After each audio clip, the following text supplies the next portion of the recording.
A. PKK û jiyana neteweya demokratîk. Ez van rêzan di salvegera 32 dan a navlixwedanîna PKK de dinivîsim. Ji bo mirov nasnameya partiyeke modern, rol û serketina wê binirxîne, bawer dikim ku ev qasî sal têrê dikin. Eger mirov li van salan dema komê jî zêde bike, ku divê mirov zêde bike, ji 40 salî zêdetir jiyaneke dijwar e. Çi qonaxa komê, çi jî salên navlêdanînê û heta bi pêngava pazê tebaxa 1984 demeke ku bi şêwazê partîzaniyê pêk hatiye. Jaliyê îdeolojiya gerdûnî ve em ji cîhana sosyalîzma pêkhatî û fikra pê ve girêdayî ya me yeqîn dikir sosyalîzma zanistiyê bi tesîr bûn. Ji bo mirov li nasnameya PKK serwext bibe, nirxên bi wan ve girêdayî ma yan jî bawer dikir ku bi wan ve girêdayî ye û paradigma sosyalîzma zanistî ya cîhanê nuqteyeke girîng a nîrengî ye. Eger em hewl bidin bi şibandinekê şîrove bikin, em ê bibêjin me dixwest em şaxekî nû yê civakeke ji xwe re qabileya sosyalîst digot ava bikin. Eger em qebûl bikin ku bi vî şêwazî gelek şax hatine avakirin, me jî weke komeke biçûk mafê xwe didît em şaxekî bi vî awayî ava bikin. Bi awayekî berbiçav bîr û baweriya me ya derbarê rastiya welat û gelekî de sedema me ya bingehîn bû ji bo ku em vî mafê xwe bikarbînin. Li gorî fikra me ya cîhanî bi awayekî xwezayî meyê xwe weke hêza pêşeng a beşên gel ên ketkar û bindest binav bikirana. Lewma me gotina karker bikaranî. Ji aliyê konjektürel ve hem bi maneya bindest hem jî bi maneya xebatkar dihat û ev navlêkirin li gorî rastiya me bû. Eger mirov bala xwe bidîye, mirovê bibîne di PKK-ya salên derketina holê û partîzaniyê de cîhaneke bîr û baweriyê ya bêpirs hatiye qebûlkirin heye. Dema ez dibêjim endamê nû yê qebîleya sosyalîst mebesta min ev rastiye. Çawa ku zarokek dema ji diya xwe dibe, divê bêpirs qebîleya xwe qebûl bike, me jî qebîleya ciyana sosyalîzma zanistî û sosyalîzma pêkhatî bêpirs qebûl kiribû. Cudahiyek me ji qebîleyên klasîk hebû, ew jî ew bû, qebîleya me ya nû ya dinyayê xwe dispart bingehekî zanistî yê guman jê nedihat kirin. Her çi qasî me yeqîn bikira ku bingehê me zanistiyê jî, şêwazê me yê girêdanê li ser bingehê pirkêm bi bîrewerî û bêhtir bi baweriyê bû. Ango aliyên dogmatîk bêhtir giraniya xwe hebûn. Ez vê ji bo bi temamî dogmatîzmê reş bikim nabêjim. Di xwezeya mirov de fikrek tune ye ku tê de dogmatîzm nebe. Di îdeyê de, di fikrê bi xwe de nirxek dogma û baweriyê heye. Mirov ji vê re dikare nirxa pîvanê jî bibêje. Mirov ji dogmeya baweriyekê, pîvanekê û bîrbirinekê bawer neke, pir zor e ku jiyana xwe dewam bike. Belkî ji bo ku karibe bêyî hewceyî ti pîvan û dogmayekê bibe û bijî, divê îlahî bibe. Gelek mirovên îddia kirine ku bi vî rengîne derketine holê. Lê kesên bi vî rengî yan hîç tune ne yan jî kêm kesayetî hene ku heta dawiya temenê xwe di kêliyên pir bi sînor de bi ber pêleke bi vî rengî ketibin. Di vê mijarê de têgîştina şaş ew e mirov dogmayan weke heqîqetên hişk û naguherin qebûl bike. Lewma dogmayên dînî bi piranî bi vî awayî hatine fêmkirin û dîroka mirovatiyê bi trajediyan fetisandine. Felsefe û fikra zanistî li dijî şêwazê dogmatîzekirina dogmayan şêweyekî pozitîv ê fikrê ne ku durusttirin. Serdestiya felsefe û zanistê li hemberî dogmayê ew e, dihêle ku rastiya jiyana gerdûnî di nava tevahî cihêrengî û zindîtiya wê de bêfêmkirin. Ji lewra her civaka di felsefe û zanistê de pêş ketiye, li hemberî civaka ji baweriya dogmatîzmê nebihuriye û dibin destê wê de maye timî serdest bûye. Di têkoşîna civakan de ya diyarker nirxên felsefî û zanistî ne ku timî di fikra wana cîhanî de hene, ya rastî ew asta wan e ku rastiya jiyana gerdûnî di nava tevahiya cihêrengî û zindîtiya wê de fêm dikin. Di rewşên bi vî rengî de, ango bi serketina li hemberî tevahiya komên din ên li derve û hundirê civakê û heta li dijî hawirdora xwezayî, girêdayî bi asta di şêwazê nêrîna gerdûnî de serwextbûna li cihêrengî û zindîtiyan e. Kengî mirov bi awekî dogmatîk bi dogmayan, bi gavavêtinên bi pîvan ve bêgirêdan hingê rîsk heye ku mirov dikare fikaran bike. Di dema derketina holê û salên partîzaniyê yên PKK de, dogmayên sosyalîzma zanistî yên PKK bi wan ve girêdayî bû, ya rastî bi roleke erênî rabûn. Sosyalîzma zanistî her çi qasî bi temamî ji metafîzîkê nehatibû şuştun jî, derbarê rastiya civakî de îdeolojiya herî zêde nêzî zanist û felsefeya dîrokê bû.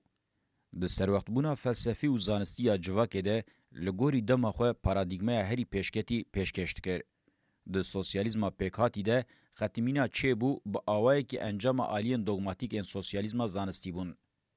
جدسپیکه و رخنه لوی هاتن گرتن و دوان رخنه ده پارا راسی و مافداریه هبو. جبر کو د دما خو د نه هاتن سره راس کرن دوگمایم بنیوی انجام خو به هلوشاندنا سوسیالیزما پکاتی نشاندان. د پکې د جی هرچی قصیده اسا دولتانه ته د نه بجی وک پروتو دولتانه ته انجامک د ناوا و د درکټولې. د سالن شر گل شورشګری ده همان د ناوا پکې د ی نکاری بونج دوگمایان گاوه باوجن زانست او فلسفه دوگماتیک بون. د وې د هری زیده همان د سلادګر او پیروین دولتانه ته درکټم پیش.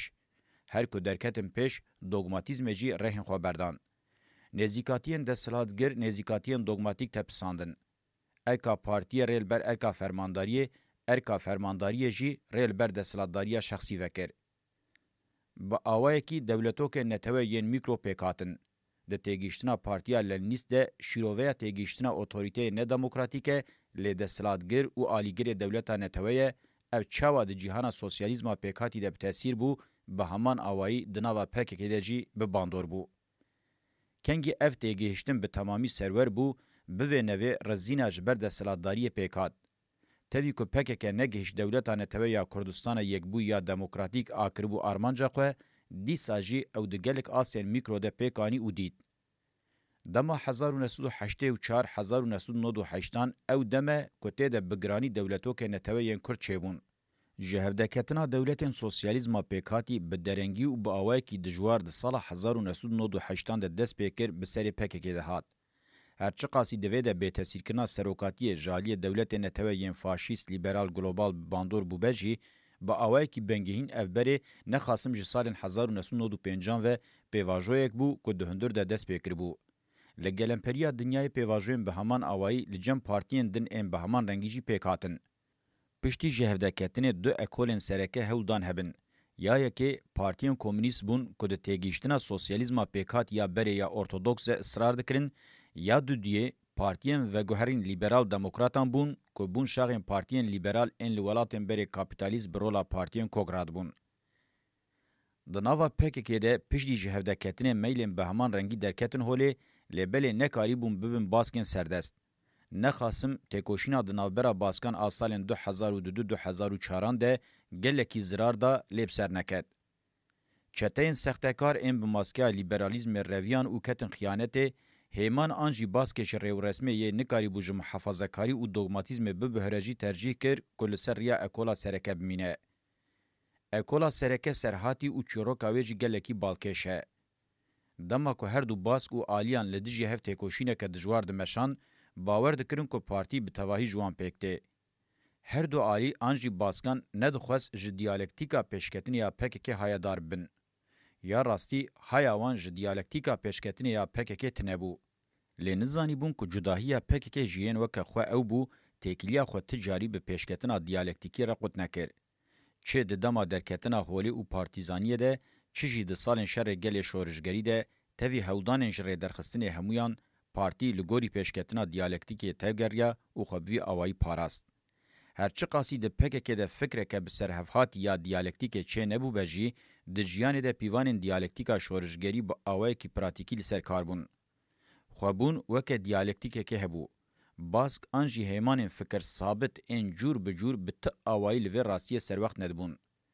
هر جره درکتن انجی خیانت باور دکر که در با کجر لپارتی دایه لی پاش دیتن که پارتی بهتر بلز پیش دکوه او لو ما نکاریبون و دیالکتیک فهم بکن.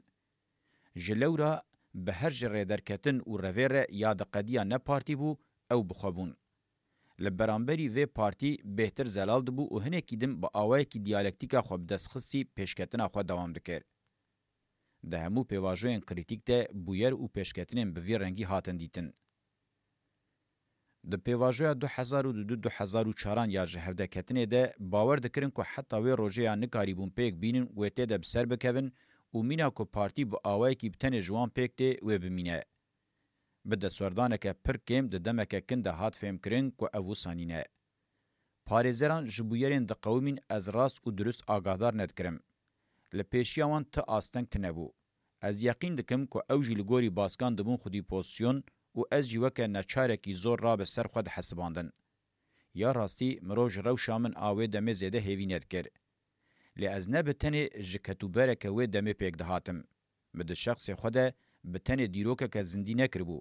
پشتی هبونا منا فیزیکی جی حتی جواک با آوه کی کولکتیو لسر پیان بمانا نمازه حتی کرد با آوه کی آزاد بجیانا از یجی با آوه کی آزاد بجیاما و از جزوه ببوم راستیک بویرنگی. من خوکه راستیه که بوی شوازی و هزا معنی هوناند بو. هایوان جوه راستی و معنی تنبو یان جی هزاوان تیرا سر وقت بون الوی یکیند کر. ده انجام ده به هودان کومک هوال و هوره ناو پکک جنوب هاد بکار آنین و لسر وی بنگهی دان خویا کرن کویل اکولا سرکه خودی درکوین. به وی رجی پیواجوه که پکک یاجبری گلکی پیشکتی تر دست بکر. دیوارن سختکارن رازگر این لیبرال پشتا خدایی وان جمیج و هلوشیابون و اوجی دبندامابون. چپگرین هشک انجره و رسمه و جاره بخورخ نکرنه که بهتر جدی هولدان خواه به پیواجوه اکولا سرکه را بکن یک. بگومان لور آمروف پیده شعوه دوی پیواجوه ده جهزاری زیده تر هیمانین کاریبون به اکولا سرکه را بمشیانه گلک نرخین مادی و گلک نرخین گرینگ این معنوی بادل هوا چون هاتن هباکرن. لی بوی آوائی پکک پشتی جهودکتنا مزن کت سیمین قوناغ خویا مزن آنجی کت پیواجوه پینگاوا خوانو کرنه و دوی پیواجوه ده دبه پارتیا دما جواکبونه که جدا و پارتیا دما نتویا دموکراتیک.